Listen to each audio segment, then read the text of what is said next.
এশারের নামাজের পরে যে দোয়াটা 3 বার পড়লে আল্লাহ পাক রব্বুল আলামিন তিনি তার বান্দার যেই কোনো দোয়া আমার আল্লাহ সঙ্গে সঙ্গে কবুল করে থাকেন। আমার আল্লাহ তার মনের আশা আমার আল্লাহ কবুল করেন। সে টাকা পয়সার ঋণগ্রস্ত আছে, এই দোয়াটা 3 বার পরে আল্লাহ তাআলার কাছে চাইলে আমার আল্লাহ তার ঋণ পরিশোধ করে দেন। এটা একটা ইম্পর্টেন্ট একটি দোয়া, পাওয়ারফুল একটি দোয়া। এই দোয়াটা পড়লে আল্লাহ পাক সমস্ত হাজত থেকে আমার আল্লাহ তাকে গায়বীভাবে সাহায্য করেন। এ আল্লাহ তাআলার বান্দা, এশার নামাজ পড়ার পরে যদি আল্লাহ তাআলার কোন বান্দা বান্দে যখন এই দোয়াটা যখন 3 বার পড়বে, আল্লাহ নবী বলেন তার যে কোনো আশা আমার আল্লাহ কবুল করবেন।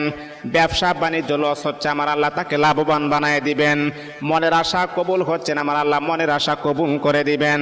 যে দোয়াটা পড়লে আল্লাহ নবী বলেন তার যে কোনো দোয়া আমার আল্লাহ কবুল করবেন। দোয়াটা কি? আল্লাহুম্মা ইন্নী আসআলুকা বিআন্নী আশহাদু আন্নাকা আনতাল্লাহ লা ইলাহা ইল্লা আনতা আহাদুস সামাদুল্লাযী